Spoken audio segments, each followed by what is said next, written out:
তো প্রথমেই একটা কথা বলে নিই, সেটা হচ্ছে আমাদের অনেকেরই ধারণা আছে যে অ্যামিজ আর ওয়াজ আর থাকলে সেটা কন্টিনিউয়াস টেন্স হয় এবং হ্যাভ হ্যাজ হ্যাড থাকলে সেটা পারফেক্ট টেন্স হয়। এই কথাটা কিন্তু আসলে সত্য নয়। অ্যামিজ আর ওয়াজ আর থাকলেও সেটা ইনডিফিনাইট টেন্স হতে পারে, হ্যাভ হ্যাজ হ্যাড থাকলেও সেটা ইনডিফিনাইট টেন্স হতে পারে। এছাড়া একটা সেন্টেন্সের কিন্তু দুইটা মোড থাকতে পারে, একটা হচ্ছে অ্যাক্টিভ মোড আর একটা হচ্ছে প্যাসিভ মোড। তো অ্যাক্টিভ মোডে একরকম গঠন হয়, আবার প্যাসিভ মোডে আরেক রকম গঠন হয়। তো যাই হোক, আজকে টেন্সের যতগুলো ব্যবহার আছে সমস্ত প্রকার টেন্স আপনি খুব সহজেই চিনে যাবেন এবং মাত্র 4টা নিয়ম আপনাকে মনে রাখতে হবে। তো এবারে আসুন শিখে নিই আমরা সেই 4টা নিয়ম, যে নিয়ম দিয়ে আমরা পৃথিবীর সমস্ত টেন্স, ইংলিশ গ্রামারের সমস্ত টেন্স আমরা চিনে যাব। একটা সেন্টেন্স কোন টেন্সে আছে সেটা ওই সেন্টেন্সের সাবজেক্টের উপরও নির্ভর করে না, ওই সেন্টেন্সের মধ্যে যত এক্সটেনশন ব্যবহার হয় কোনো কিছুর উপরে নির্ভর করে না, শুধুমাত্র নির্ভর করে ওই সেন্টেন্সের ভার্বের উপরে। যেমন আমি একটি খেয়াল করি, একটা ছোট্ট কথা বলি তাহলে বুঝবেন। ধরেন আমরা বললাম বড় একটা সেন্টেন্স যে হি বডি ফিট, এই যে এত বড় একটা সেন্টেন্স লিখলাম, এই সেন্টেন্সে কত কিছু ব্যবহার করেছি সেইটার উপরে কিন্তু নির্ভর করবে না যে এটা কোন টেন্সে আছে, নির্ভর করবে কার উপরে? ওই সেন্টেন্সে যে ফাইনাইট ভার্বটি ব্যবহার হয়েছে। প্রশ্ন হতে পারে যে ফাইনাইট ভার্বটা কি? ফাইনাইট ভার্বটা হচ্ছে ওই সেন্টেন্সের মূল ভার্ব, মেইন যে ভার্বটা, অর্থাৎ সাবজেক্টের পরেই যে ভার্বটা থাকবে সেইটাই হচ্ছে ফাইনাইট ভার্ব। এই ফাইনাইট ভার্বটার উপরে নির্ভর করবে যে এই সেন্টেন্সটা কোন টেন্সে আছে। যেমন এখানে আমরা প্লেস ব্যবহার করেছি, এটা এক্সটেন্স হয়ে গেল। এখানে যদি আমরা প্লেড ব্যবহার করি তাহলে সেটা আরেকটা টেন্স হয়ে গেল। এখানে যদি আমরা উইল প্লে ব্যবহার করি তাহলে সেটা আরেক টেন্স হয়ে গেল। এখানে যদি আমরা ইজ প্লেইং ব্যবহার করি তাহলে সেটা আরেক টেন্স হয়ে গেল। এখানে যদি আমরা হ্যাভ প্লেড ব্যবহার এখানে যদি আমরা হ্যাজ প্লেড ব্যবহার করি তাহলে সেটা আরেক টেন্স হয়ে গেল। এইভাবে একটা সেন্টেন্সের মধ্যে কত কিছু আছে সেটার উপরে নির্ভর করবে না যে এই সেন্টেন্সটা আসলে কোন টেন্সে আছে, সেটা নির্ভর করবে কার উপরে?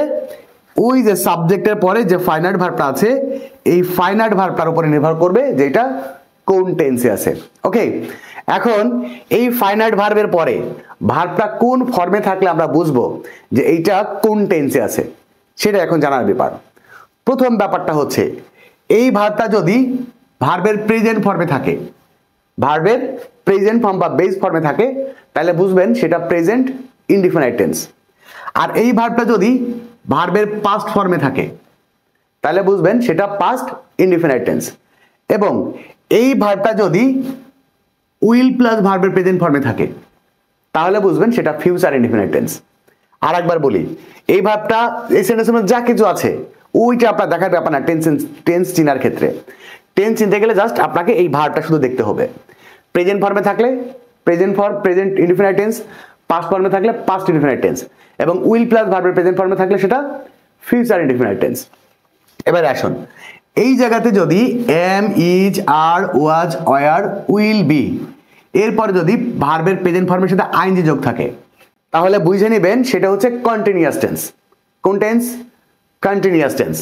ঠিক মনে রাখবেন, এম, ইজ, আর থাকলে প্রেজেন্ট কন্টিনিউয়াস, ওয়াজ, ওয়ার থাকলে পাস্ট কন্টিনিউয়াস এবং উইল বি থাকলে সেটা হচ্ছে ফিউচার কন্টিনিউয়াস। এবং শর্ত হচ্ছে তারপরে অবশ্যই ভার্বের প্রেজেন্ট ফর্মের সাথে আইএনজি যোগ থাকতে হবে। যদি ভার্বের প্রেজেন্ট ফর্মের সাথে আইএনজি যোগ না থাকে কিন্তু ওই সেন্টেন্সের মধ্যে am, is, are, was, were অথবা উইল বি আছে কিন্তু ভার্ব প্লাস আইএনজি নাই তাহলে সেটা ইনডিফিনাইট টেন্স হবে। কোন টেন্স হবে? Indefinite tense. অর্থাৎ শুধুমাত্র এম, ইজ, আর থাকলে সেটা প্রেজেন্ট ইনডিফিনাইট টেন্স, ওয়াজ, ওয়ার থাকলে সেটা পাস্ট ইনডিফিনাইট টেন্স এবং উইল বি থাকলে সেটা ফিউচার ইনডিফিনাইট টেন্স। কথাটা কিন্তু খুব ভালো করে বুঝে নিয়েন। Am, is, are, was, were, will be এরপরে ভার্ব প্লাস আইএনজি থাকলে সেটা কন্টিনিউয়াস টেন্স হবে, আর যদি ভার্ব প্লাস আইএনজি না থাকে তাহলে সেটা ইনডিফিনাইট টেন্স হবে। ওকে, এবার আসেন, যদি কোনো সেন্টেন্সের মধ্যে এই সাবজেক্টের পরে যে ভার্বটা দেখছেন এই ভার্বের জায়গাতে যদি have, has, had, will have তারপরে ভার্বের 3 নাম্বার ফর্ম থাকে, have, has, had, will have তারপরে কি ভার্বের 3 নাম্বার ফর্ম থাকে, মানে ভার্বের পাস্ট পার্টিসিপল ফর্ম থাকে, তাহলে সেটা পারফেক্ট টেন্স হবে। কোন টেন্স হবে? পারফেক্ট টেন্স হবে। অর্থাৎ হ্যাভ অথবা হ্যাজ থাকলে সেটা হচ্ছে প্রেজেন্ট পারফেক্ট টেন্স, আর যদি হ্যাড থাকে তাহলে সেটা পাস্ট পারফেক্ট টেন্স, এবং যদি উইল হ্যাভ থাকে তারপরে সেটা কি হবে, ফিউচার পারফেক্ট টেন্স। কিন্তু শর্ত হচ্ছে যদি হ্যাভ, হ্যাজ, হ্যাড এবং উইল হ্যাভ এর পরে এই ভার্বের 3 নাম্বার ফর্ম মানে ভার্বের পাস্ট পার্টিসিপল ফর্মটা না থাকে তাহলে সেটা ইনডিফিনাইট টেন্স হবে।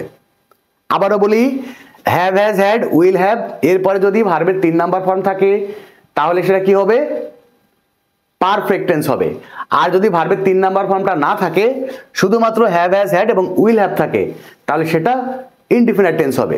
ঠিক হ্যাভ হ্যাজ এর ক্ষেত্রে প্রেজেন্ট ইনডিফিনাইট টেন্স, হ্যাড এর ক্ষেত্রে পাস্ট ইনডিফিনাইট টেন্স এবং উইল হ্যাভ এর ক্ষেত্রে ফিউচার ইনডিফিনাইট টেন্স হবে।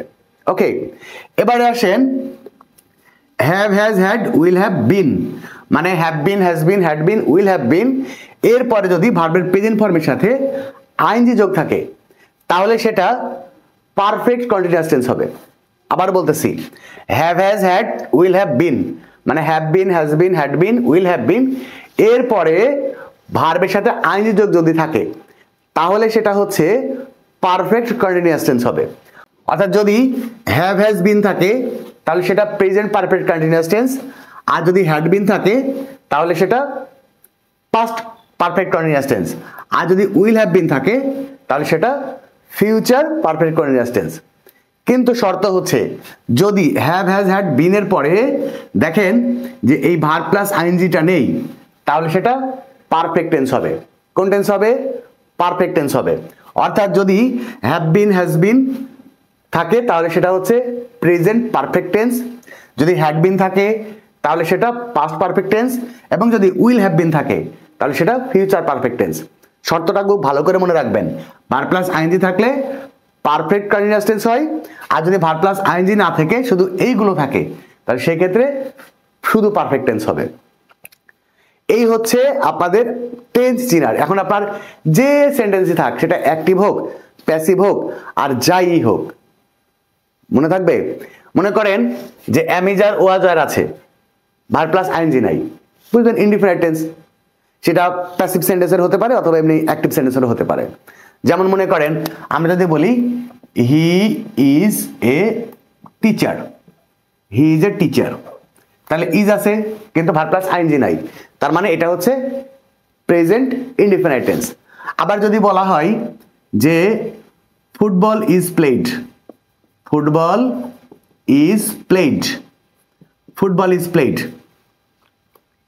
In the field, in the field মাঠে ফুটবল খেলা হয়। দেখেন ইজ আছে ঠিকই কিন্তু ভার্ব প্লাস আইএনজি নাই, এটাও প্রেজেন্ট ইনডিফিনাইট টেন্স কিন্তু এটা হচ্ছে প্রেজেন্ট ইনডিফিনাইট টেন্সের প্যাসিভ সেন্টেন্স। ওকে, তো এই হচ্ছে মূলত টেন্স চেনার উপায়। আপনি এই ভিডিওটি প্রয়োজনে বারবার দেখবেন, বারবার দেখে আপনি শুধু নোটগুলো একটু লিখে নেবেন খাতায় যে আমি কোন কথাটা কখন বললাম। আপনার জীবনে আপনি আপনার নাম ভুলে যাবেন, আপনার গ্রামের নাম আপনি ভুলে যাবেন, কিন্তু একটা সেন্টেন্স দেখলেই আপনি বুঝতে পারবেন যে সেইটা কোন টেন্সে আছে। আজকে বিদায় নিচ্ছি, দেখা হবে পরবর্তী ক্লাসে। সেই পর্যন্ত সবাই ভালো থাকবেন, সুস্থ থাকবেন। আল্লাহ হাফিজ।